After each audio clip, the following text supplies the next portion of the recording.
Hello! Danas pričamo o dva sadašnja vremena, to su present simple i present continuous, kako da ih razlikujete. Većina vas nauči ova dva vremena na samom početku, kada tek počnete da učite engleski, prvo jedno pa onda drugo, i naučite kako se koriste i kada, ali onda ne možete da ih razlikujete. Moji đaci često imaju problem da se sete kad je present simple, a kad je continuous. Pa da vidimo u čemu se oni razlikuju i kako da ih koristimo pravilno. Present simple, dakle to prvo sadašnje vreme koje se uči na samom početku. Evo kako se gradi I do, podsjetit ću vas samo da je treće lice drugačije, dodaje se S.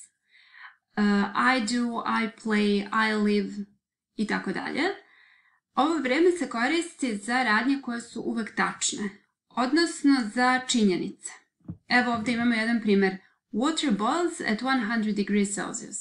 Voda ključa na 100 stepeni i uvek je tako, nema promene. Ova radnja nije nešto što se menja u smislu da je danas ovako, sutra onako, nego je jednostavno uvek to tako, nije promenljivo.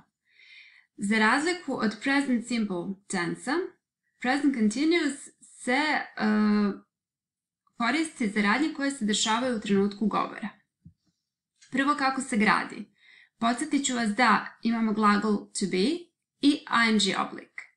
I'm doing, I'm playing, I'm working i tako dalje. Pa da vidimo primjer.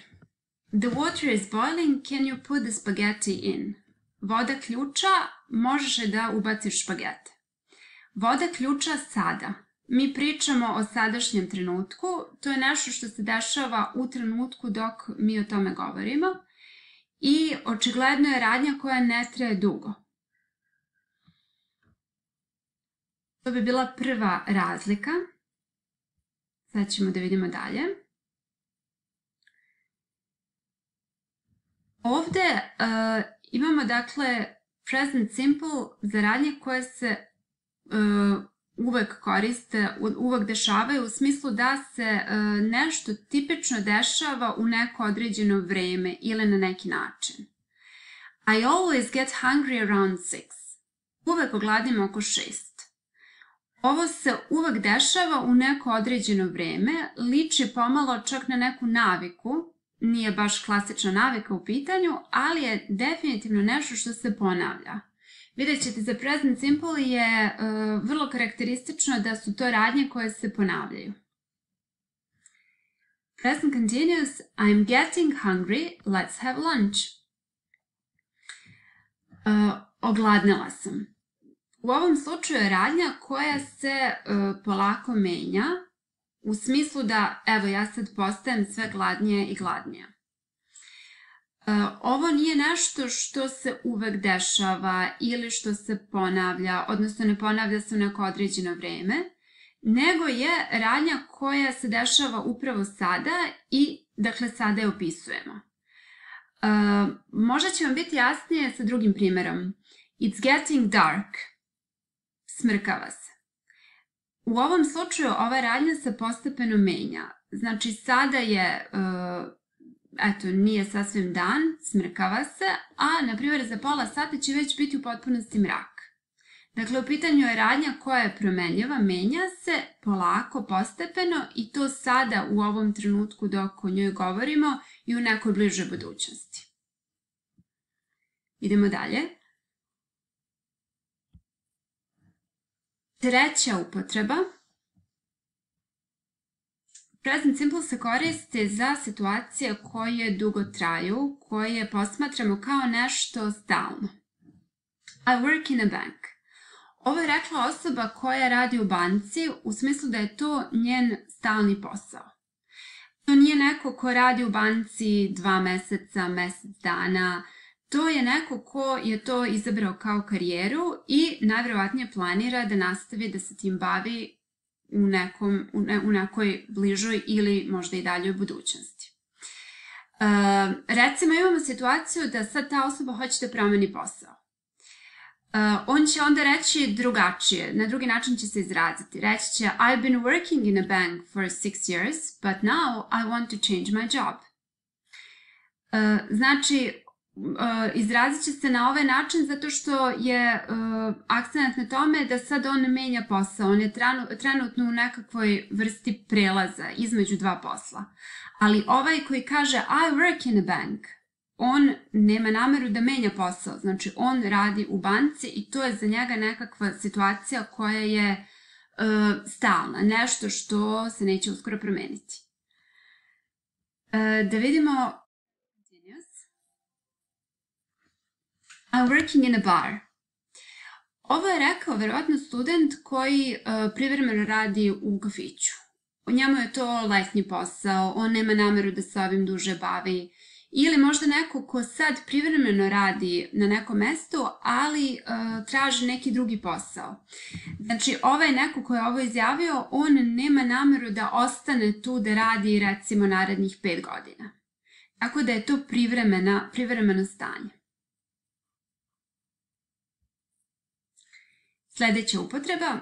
Present simple se koristi za navike. I drink coffee every day. Ovo je definitivno radnja koja se ponavlja.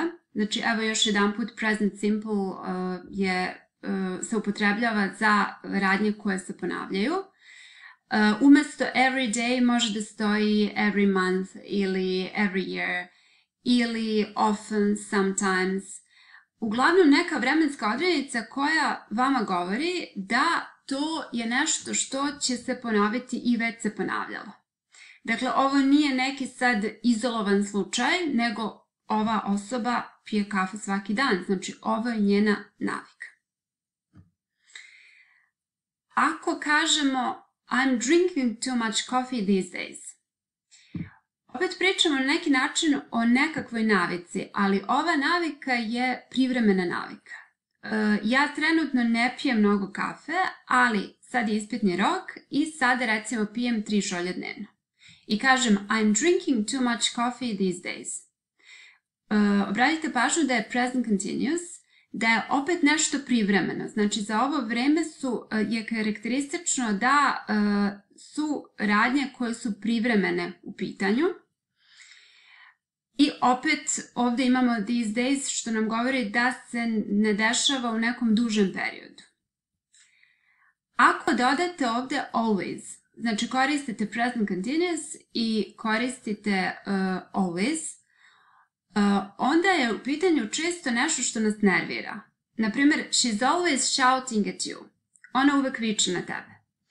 Ova osoba smatra da to nije u redu, to nije fair i ona je očigledno iznervirana zbog toga i eto, na neki emotivan način reaguje na situaciju i kaže she's always shouting at you.